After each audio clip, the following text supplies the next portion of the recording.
नमस्कार, स्वागत है आप सभी का प्रतिपक्ष संवाद पर। मैं हूं आपके साथ मेघना सचदेवा। 2022 के चुनाव नजदीक है। उत्तराखंड में चुनावी तैयारियां तेज हो चुकी हैं और चुनाव की तैयारियों के लिए हर पार्टी दमखम दिखा रही है और जोर शोर से चुनावी यात्राओं की शुरुआत हो चुकी है। इस बीच प्रतिपक्ष संवाद भी लगातार कई जगहों पर जाकर यात्रा कर रहा है। नेताओं से ये जानने की कोशिश की जा रही है कितना विकास किया है, कितना विकास करना चाहते हैं। हमारे साथ पूर्व मुख्यमंत्री हरीश रावत यहाँ पर मौजूद है। सर, बहुत बहुत स्वागत है आपका प्रतिपक्ष संवाद पर।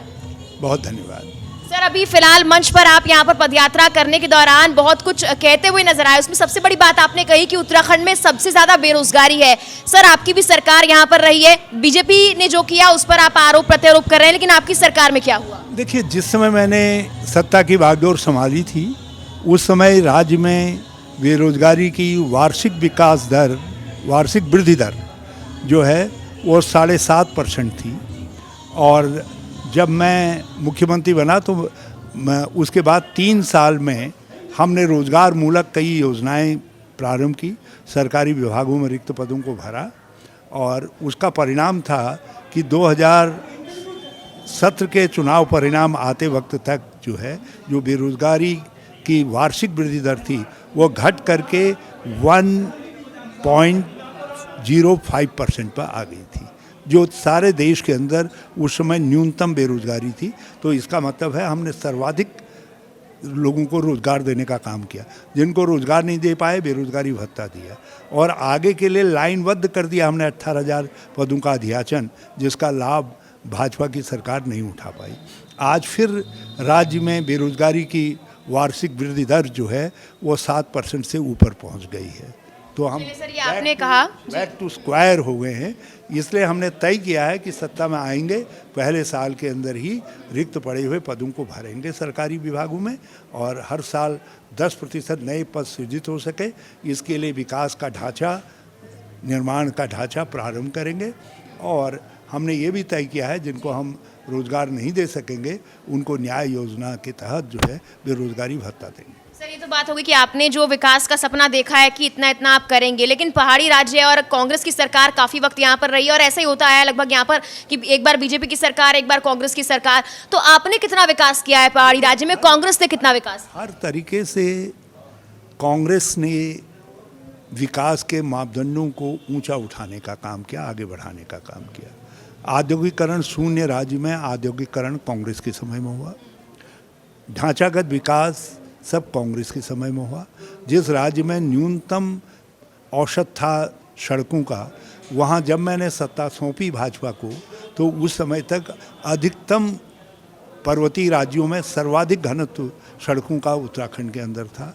बिजली हम 24 घंटा बहुत अच्छी बिजली और सबसे सस्ती बिजली देने वाला राज्य दे करके गए।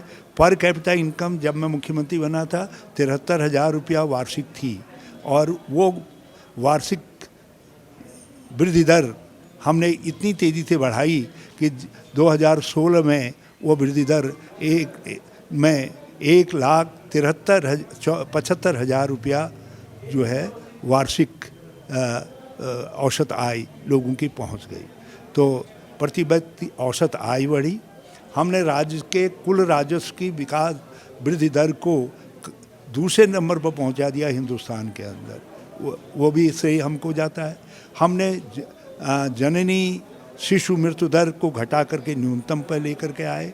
आप किसी मापदंड से देख लीजिए, कांग्रेस के समय में राज्य ने बेहतर तरक्की की और हमने जो विकास की वृद्धि दर थी उसको 9.5% से ऊपर पहुंचाया, जो आज आपने कहा कि 3-4% के करीब है। आपने कहा कि इतना विकास किया है, तो ये पहाड़ की जनता इस विकास को आखिर समझ क्यों नहीं पा रही है? अभी बीजेपी की सरकार है, आने वाले वक्त में किसकी सरकार होगी वक्त बताएगा, लेकिन अब तक क्यों नहीं समझी जनता? बेहतर की आशा में प्रयोग करते हैं, लेकिन भाजपा हर बार उनको निराश करती है और भाजपा टोटकेबाज पार्टी है और टोटके लगा करके कुछ तरीके के नारे लगा करके, जैसे 2017 का चुनाव ये वो नहीं जीते। उनके कब्रिस्तान शमशान का जो नारा था भाजपा का, जो उन्होंने धार्मिक तफरका पैदा किया, उसके कारण जीते।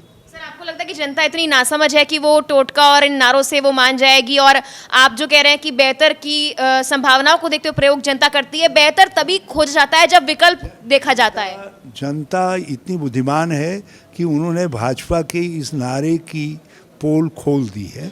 अब जो लोगों का आक्रोश सड़कों पर दिखाई दे रहा है, लोग समझ रहे हैं कि इन जुमलेबाजों ने हमको ठग दिया। सर एक आखिरी सवाल है आपसे। आपने अभी यहाँ मन से कहा कि जो लड़ाई है वो कुर्सी की नहीं है, यहाँ आम जनता के हकों की लड़ाई है। पंजाब कांग्रेस में जो हुआ, तमाम और राज्यों में कांग्रेस का जो हाल हुआ, क्या वहाँ लड़ाई कुर्सी की नहीं थी? आप चिंता न करिए, हम पंजाब भी जीतेंगे, हम उत्तराखंड भी जीतेंगे। बिल्कुल सर। तो देखिए हरीश रावत जी का यहाँ पर साफ तौर पर कहना है कि अभी आने वाले वक्त में कांग्रेस जो है यहाँ पर पूरी तैयारी कर बैठी हुई है और भाजपा को हराने के लिए भी रणनीति यहाँ पर बनाई जा रही है। पदयात्रा निकालने के लिए हरीश रावत रामनगर पहुंचे थे और किस तरह से उन्होंने यहाँ पर जो नारे दिए हैं और जो मंच से कहा उसका जिक्र हमने यहाँ पर किया। हालांकि क्या वाकई जनता इन नारों पर विश्वास करेगी, कांग्रेस पर विश्वास करेगी, तो आने वाला वक्त ही बताएगा। फिलहाल के लिए मेरे साथ इतना ही। आप देखते रहिए प्रतिपक्ष संवाद।